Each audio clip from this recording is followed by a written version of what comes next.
So ever since I made my first video on this bike, that quick review I did, a lot of you have asked me some questions pertaining to this bike as far as the standover height, the size frame that I bought, what size this is, which is a 17-inch, and the weight as well. The weight of this is about 32 and a half pounds. It was that when I bought it. It's about that still after I put on a bunch of different parts myself. I'm about 5'11". I got the 17-inch size frame. And you know, you definitely stand over it and probably have about a half an inch of clearance between the frame and myself. So for me, this is a perfect fit. So now that I have about 500 miles on this bike, I'd like to go over a couple of the parts that came with this bike and how I feel about them so far. And let's get started with the brakes. These are the Shimano M355 brakes. They're the hydraulic brakes, kind of a lower end on their line, I guess. But this is my first bike with hydraulic brakes, and so far I think they work great. They're very reliable. The lever modulation is very accurate. They stop me well.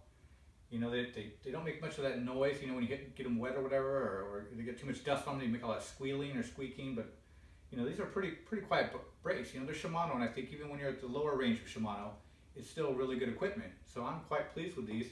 You know, probably due for a new pad swap, but other than that, they've been great. Now, as far as the suspension design on this bike, you know, it's a single pivot design in the rear here. Very similar to the Santa Cruz Super Light bikes. You know, they all have that single pivot, which is tried and true technology.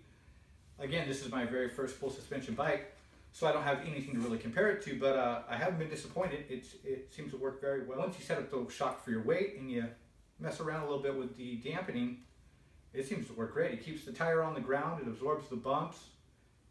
I have no complaints so far. And as far as the geometry on this bike, it's got the 69-degree head tube and the 73-degree seat tube.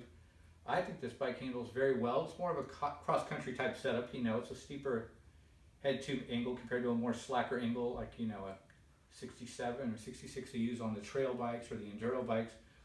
For me personally, it handles very well, especially now that I got the shorter 50mm stem on there. It's very quick and precise steering. And, you know, it also came with the tapered head tube, which is a newer technology, and I was really surprised to see that on the Motobecane, which makes me very happy. So yeah, it's very solid feeling up there at the head tube, and the steering is very accurate, and I really like it. Again, back to the rear suspension on this thing. You know, I hear a lot of people talking about certain rear suspension setups where when you're pedaling the bike, it's a lot of bob. The bike wants to go up and down and absorb some of your energy in doing so. You know, I keep this thing unlocked most all the time where the back is active and moving up and down, and I don't really experience any pedal bob at all. If I'm going to be out of the saddle, you know, really hammering down, then I'll go ahead and lock the rear shock out, which it does have the capability to lock it out. And I'll also lock the front forks, and the thing pedals very well. Obviously no bob at that point once you lock it out, and I'm really happy to see it came, you know, stock with the lockouts. Anyhow, now that I got 500 miles on this bike, I gotta say it's held up very well. Like, you know, going back to my very first video, I think it's a very well built bike. This handles everything I throw at it. You know, I'm not a super aggressive trail rider, but I don't pussyfoot out there either. I'm riding this bike and I'm just putting it through its paces, and it comes out, you know, flying colors every time. I've had zero issues with anything braking, bending, creaking, none of that. You know, it's been very reliable and very solid bike. You know, if you do get one of these Motobecanes, take a look at the welds on these things. They are solid quality welds. You know, I know the difference between a decent weld, a good weld, and a great weld.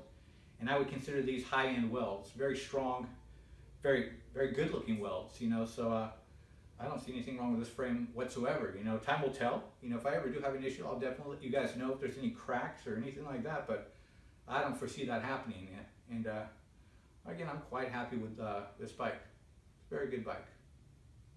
A lot of you have also asked me if I have any video of this bike on the trail with me riding and whatnot, so I took a couple cameras up to the hills with me this past weekend with my buddy, and we took some film.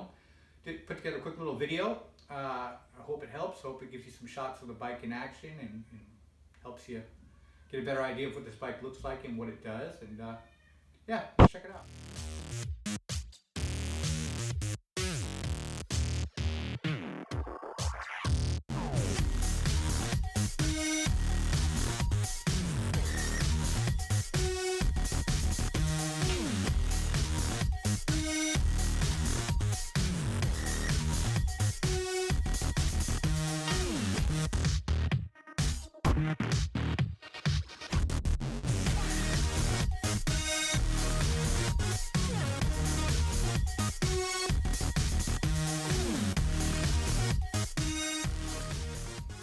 want to thank you all for joining me today and checking out my video. Also, I want to thank all the subscribers who have currently subscribed to my channel. I really appreciate that. The more subscribers, the better. And if you have any questions concerning this bike or any questions for me personally, feel free to ask. Also, let me know how you feel about your Motobecane and your experience with it thus far, and any kind of change outs you might have made, and how you're liking the bike. So anyhow, thanks a lot for joining me again today. We'll talk to you soon.